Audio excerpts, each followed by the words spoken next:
Hello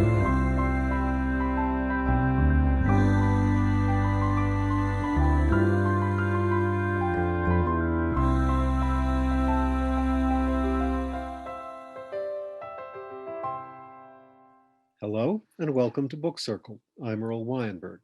Tonight we will continue our reading of Past Master by R.A. Lafferty. The secret circle that runs the planet of Astrobe has decided to pick a new president, and they have decided to pick Sir Thomas More from 1,000 years in their past. Chapter 2. My Grave and I in It. The pilot chosen by Fabian Foreman to bring Thomas More from Earth to Astrobe was named Paul. Paul was 2 meters of walking irony, a long, strong, swift man and short of speech. His voice was much softer than would be expected from his appearance and had only a slight rough edge to it. What seemed to be a perpetual crooked grin was partly the scar of an old fight. He was a compassionate man with a cruel and crooked face. From his height, his rough red hair and ruddy face, and his glittering eyes, he was sometimes called the Beacon. For a record of irregular doings classified as criminal, Paul had had his surname and his citizenship taken away from him. Such a person loses all protection and sanction. He is at the mercy of the programmed persons and their killers, and mercy was never programmed into them. The programmed killers are inhibited from killing a human citizen of Astrobe, though often they do so by contrived accident.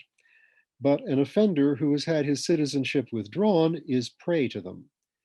He has to be very smart to survive, and Paul had survived for a year. For that long, he had evaded the remorseless, stiff-gaited killers who followed their game relentlessly with their peculiar stride. Paul had lived as a poor man in the barrio and in the 10,000 kilometers of alleys in Cathead. He had been running and hiding for a year, and quite a bit of money had been bet on him. There is always interest in seeing how long these condemned can find a way to live under their peculiar sentence, and Paul had lived with it longer than any of them could remember. And he was ahead of those stiff killers. He had killed a dozen of them in their brushes, and not one of them had ever killed him. An Ansel named Rimrock, an acquaintance of both of them, had got in touch with Paul for Fabian Foreman. And Paul arrived now, remarkably uncowed by his term as fugitive. He arrived quite early in the morning, and he already had an idea from the Ansel of what the mission was. You send for me, Hawkface? He asked Foreman. I'm an irregular man. Why should you send me on a mission? Send a qualified citizen pilot and keep yourself clean. We want a man capable of irregular doings, Paul, Foreman said. You've been hunted and you've become smart. There will be danger. There shouldn't be, since this was decided on by the inner court of the masters, but there will be. What's in it for me? Nothing, nothing at all. You've been living in the meanest circumstances on the planet. You are intelligent. You must have seen what is wrong with Astrobe.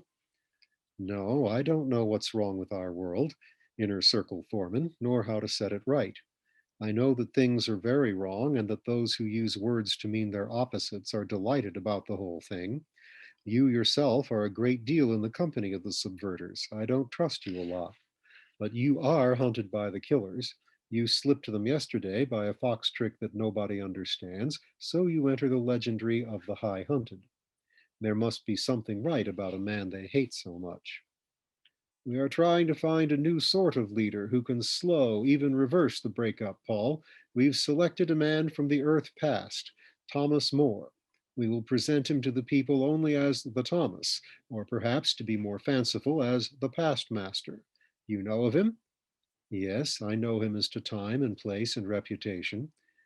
Will you go and get him? All right. I'll be back with him in 2 months, Paul said, and he started to leave the room. Wait, you red-headed fool, Foreman ordered sharply. You are a man of intelligence? What sort of oath have I settled onto here? I haven't briefed you. I haven't given you any details at all yet. How will you? Don't give it a thought, Grand Foreman, Paul said. He had a crooked, mean grin on his face. How was Foreman to know that the grin was a scar of an old fight, and that Paul's expression could never change much? I said I'd do it, Foreman. I'll do it. But what will you go in? How? I'll steal your own craft, of course. I nearly stole it once before. I'd rather have it than Kingmaker's flying palace. There isn't a finer small craft to be had, and there isn't a man I'd rather steal from than you. And I have to leave in such sudden fashion if I'm to leave alive. But I will have to set up contacts for you. I know your Earth contacts, and I know those of Cosmo Kingmaker. In fact, I have conned several of them in the past in my record of irregular doings. I'm a competent pilot in both mediums, time and space. I must leave at once or there will be some leak to it. I'm no good to either of us, dead. But I will have to get you off Astrobe alive. You're still marked prey for the programmed killers. I'd die of your kindness, Foreman. I'll get off alive in my own way. But you must have some questions. None. I can find London on old Earth. I can find 1,000 years ago. I can locate a well-known man there. I can bring him back if he wants to come. And I can make him want to come. Paul strolled out, leaped into Foreman's grasshopper, which stood in the open entry hall, and jammed the identification counterpart on it. Then he took flight.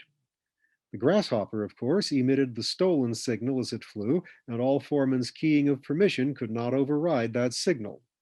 Why did I ever listen to an Ansel and select a wild man like that? Foreman moaned to himself.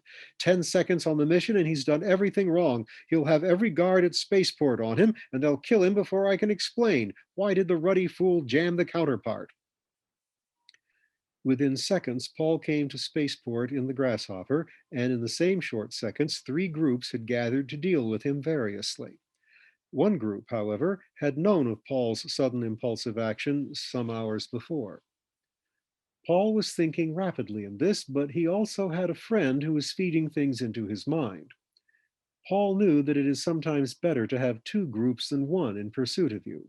If you can get the bears and the hounds to close in on you from opposite directions at the same time, somebody is likely to get mauled. Luck holding, it may be the bears and the hounds. Having a few bear baiters and hound baiters in ambush ready to take a hand may also help.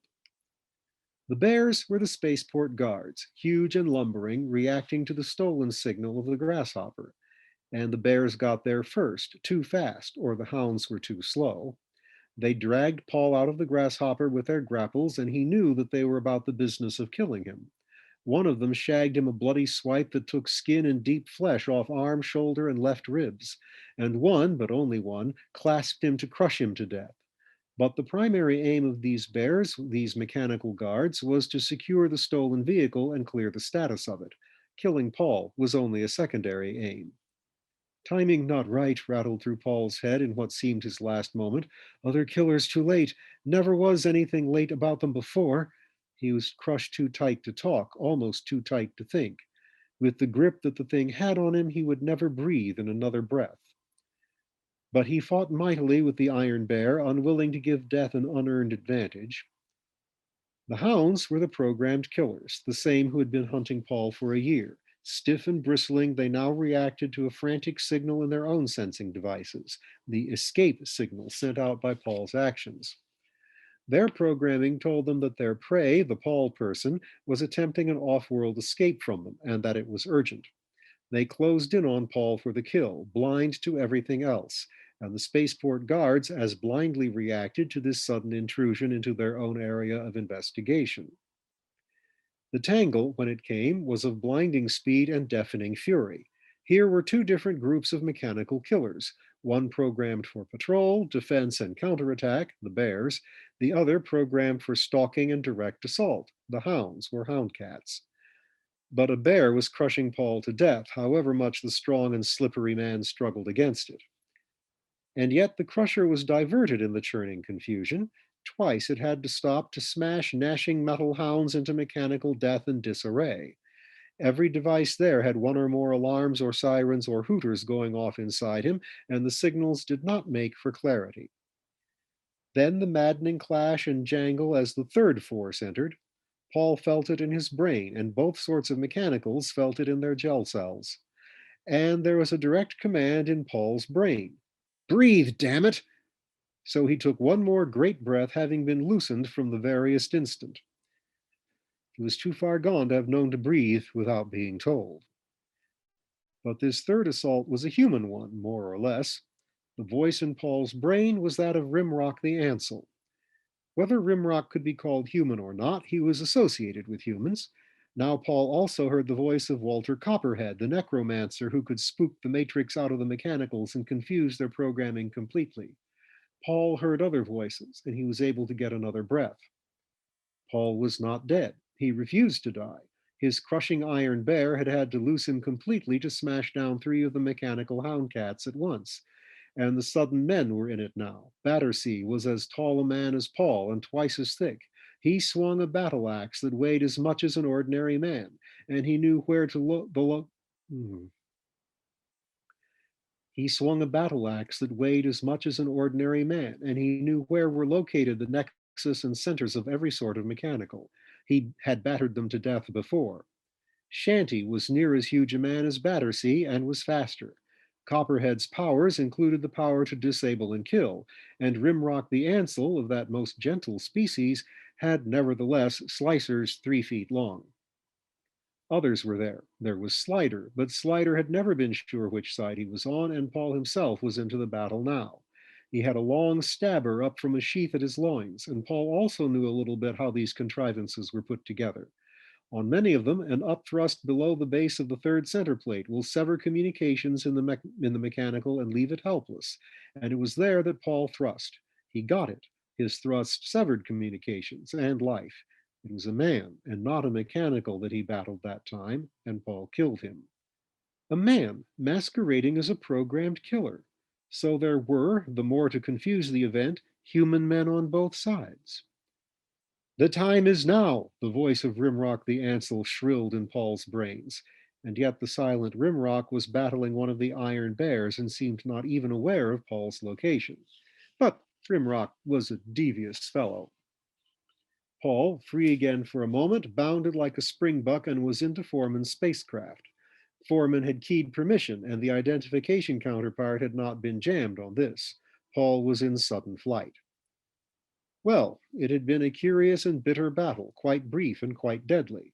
At least 2 humans had been killed and half a dozen mechanicals, and the battle will have to explain itself as it goes along, for it is not over. It will be fought again and again in its variations.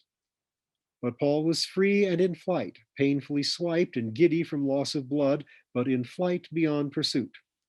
The programmed killers had Paul on their death list as an enemy of the Astrobe ideal, and yet he was now on mission for the 3 big men, the inner circle of the masters, who were supposed to be the mainstays of that ideal. Paul had been whistling happily whenever he had breath for it during the whole confused battle in which he had killed a man and demolished a programmed person. He was still whistling happily when he was in flight in Foreman's spacecraft, and none of those in the melee, except the Ansel, had any idea what he was about. And he still whistled when he was in Hop equation space. It breaks here. It isn't like other space, and persons and things in it aren't the same persons and things they were before. Astrobe is about a parsec and a half from Earth. Going at light speed, it would take more than 5 years to make the trip. But by Hop equation travel, it could be made in 1 Astrobe month, a little less than 1 Earth month, about 700 standard hours. Paul's craft would disappear as it traversed the parsec and a half to Earth, but to the pilot who made the run, it was the rest of the universe that disappeared. To him, there was no motion, no world, no stars, really no sense of duration or of time in passage. Odd things happened to pilots and passengers during Hop equation travel. During the period of cosmic disappearance, Paul always became left-handed. In addition, there was always an absolutely fundamental reversal in him. He knew from the private jokes of other pilots that this total reversal happened to them also. There was more sniggering about this than about anything else in space lore, for Hop equation travel was very new. But it happened. It happened every time. The total reversal of polarity in a person. Man, what a reversal of polarity. Oh, well, it's the only way I could ever sing soprano, Paul would say, and he often did so when in this state.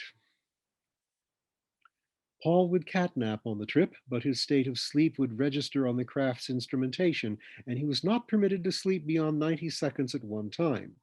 He became adept at this, however. Very intricate dreams can be experienced in 90 seconds. Paul calculated that he had at least 20,000 of these memorable dreams during the passage. Each was gem like, self contained, perfectly timed, widely different from any other. Each was a short life of its own, many of them with large sets of characters and multitudinous happenings. Some completely gentle, some nostalgic for things never known before but clearly remembered, some sheer horror beyond the ride of any nightmare. The law of conservation of psychic totality will not be abridged. There were 4.5 years of psychic awareness to be compressed into 1 month, and it forced its compression into these intense and rapid dreams. There is a great lot of psychic space debris, and when one enters its area on Hop equation flight, one experiences it. Every poignant thing that ever happened, every comic or horrifying or exalting episode that ever took place, is still drifting somewhere in space. One runs into fragments and concentrations of billions of minds there. It is never lost. It is only spread out thin.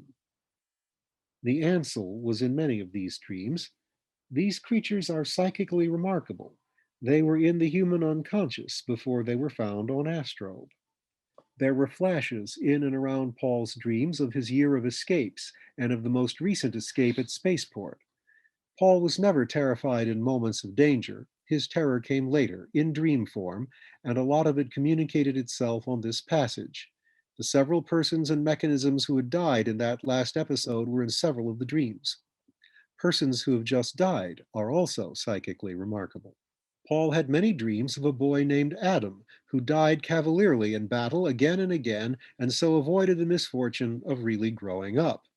Dying was the only thing he was really good at. And he dreamed of Adam's sister, a child witch who decided to go to hell before she died. But Paul was not sure whether he had known these two and others previously, whether he knew them only in these dreams, or whether he was to know them in the future. And how was it that Adam died so many times? How did he come to life so many times? No, no, Adam explained. It is death. It is death. I am not born again. I do not live again. It is always another of the same name. Paul dreamed of the monster Udin and of his own death when it should come, knowing that he was actually viewing it. But it wasn't all heavy, vital stuff encountered in the passage dreams. Some of it was light and vital stuff. Also, still drifting in deep space is every tall tale ever told. Hey, here's one.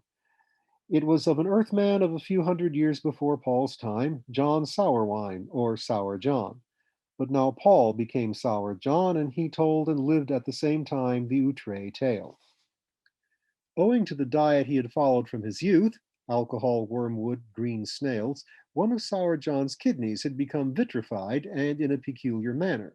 Not only had it turned into glass, but it had turned into glass of a fine jewel like green.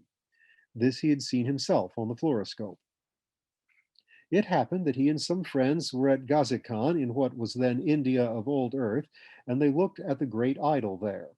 They were told that the center eye of the idol, an emerald nearly a foot in diameter, was worth $11 million. Sour John went back to his ship and thought about it. Gazikhan is not a seaport, Paul interrupted his dream, for he had acquired old Earth information by psych teacher machine long ago. Either get on or get off, said Sour John, Paul's other self for the moment. I say it is a seaport. Paul, Sour John, went back to his ship and thought about it. He had always meant to acquire expensive habits, and he could use $11 million.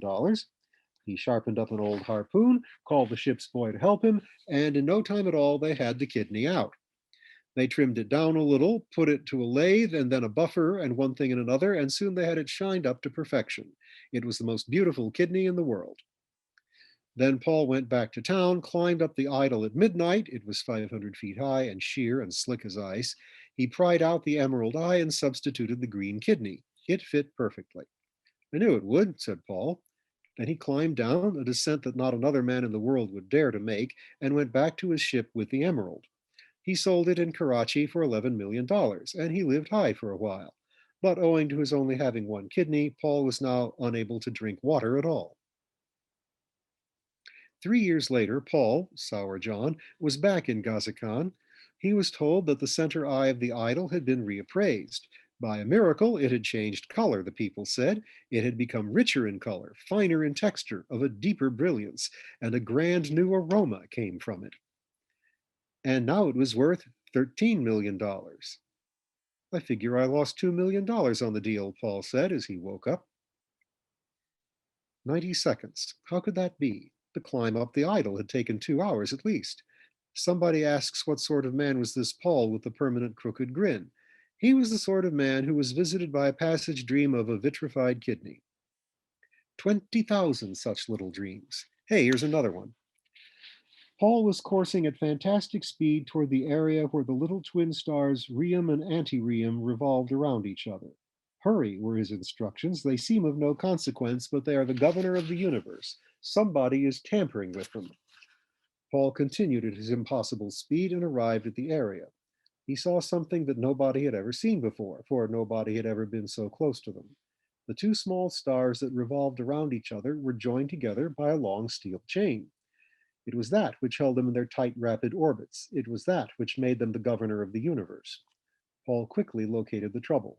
There was a small green creature with the body of a monkey and the head of a gargoyle cutting the chain with a hacksaw, and he had nearly cut it in two. Pray that I be not too late, Paul prayed, and he believed he had made it when the saw broke a blade.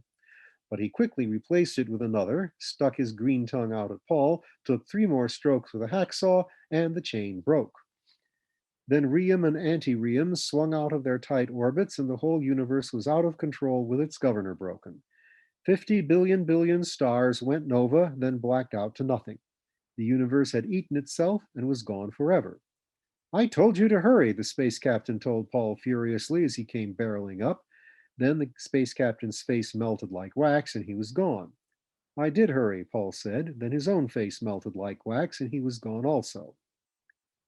Is it quite finished? Came the voice of old hawk-faced Fabian Foreman. If it is quite finished, then perhaps we can begin to construct a new universe. It's all right. It worked out well. I meant you to be too late. 90 seconds long. 20,000 of them, each one so different. Oddly, it is only the maladjusted who are able to stand the passages. The well-adjusted pilot cracks up on such a solo trip. That is why all hop equation pilots are of a peculiar breed. Paul knew that some of the monsters he encountered in the passage dreams were real. They were the weird creatures who live in hop equation space. Some of them were encountered by Paul only, but others were experienced by pilot after pilot in the same episode in the same part of space. It was delirium. Nearly 5 years of psychic experience must be crowded into 1 month. The psychic massive experience is not foreshortened. Well, Paul has to go through a month. You only have to wait until the next episode to find out what he finds on old Earth. Next time.